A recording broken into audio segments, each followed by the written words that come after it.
which we're going to be focusing on finding out where there is value after the recent sell-off. But why the sell-off and what is it that you should be doing in light of the US presidential elections? Who better than Rajeev Agarwal from Doordarshi India Fund joining in to talk about exactly that. Rajeev, hi, good to have you on the show.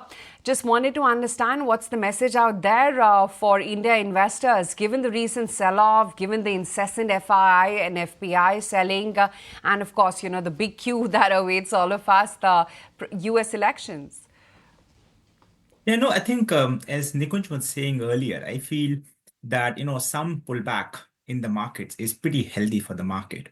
The last time I was on your show, I think Nikunj was saying, well, will the market keep running? And since then, it has come down. So I think it's a pretty good thing that the market has pulled off some. Multiple reasons, as you pointed out, with FPI pulling the money and taking that money elsewhere.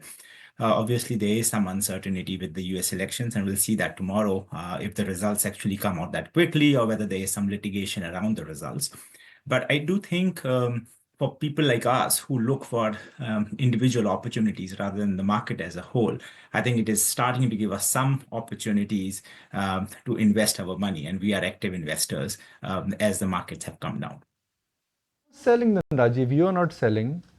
A lot of our fellow friends who are foreign investors, they are not selling. Where is this sell number coming from? Are these country dedicated funds? Are these ETFs? Why is the number of FIs selling so excruciatingly big every day now?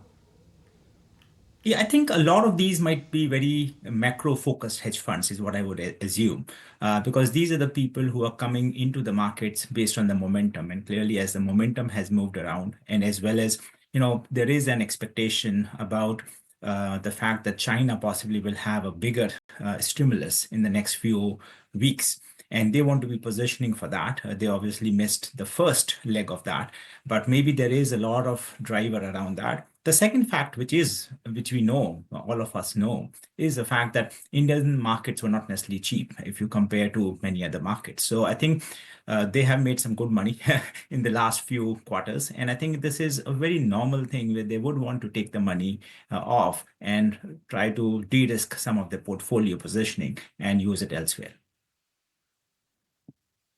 How would you, look at the overall picture when it comes to what's happening in the US in particular, given that everyone's talking about being a very neck-and-neck race between Kamala Harris and Donald Trump? Do you think that we are likely to see a major shift in terms of the mood as to what exactly comes out of the US elections, or it's not going to be a big market-moving event globally?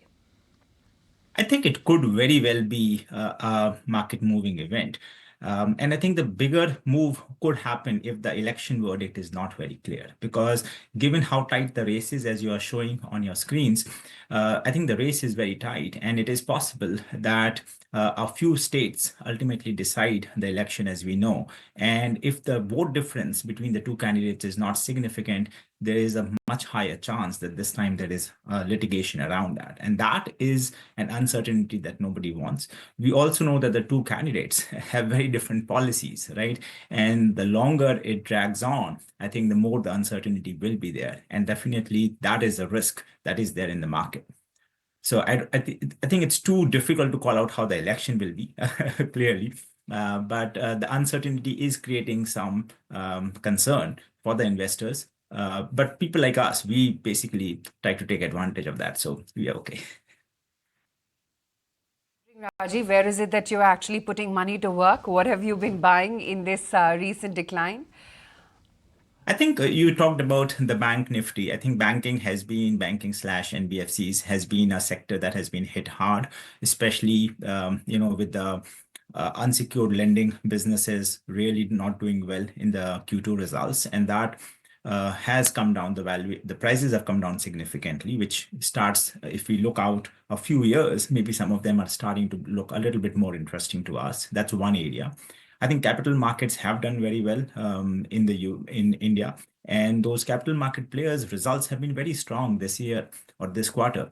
And we think that capital markets can continue to do well. They may not have the same run rate as we have seen in the recent quarters, but I think capital markets in India should continue to do well. And frankly, there are a few good players who are playing for the long all. So that could be another very interesting area. And the third thing I feel which India needs a lot is energy. And Nikunj brought up the renewable energy sector. And I think that could be another area that one could look at, because there will be a lot of action in India on the renewable energy side. Okay, Rajeev, really appreciate your time and thank you for joining us. What do we have? If you like this video, then like, share and subscribe to ET Now.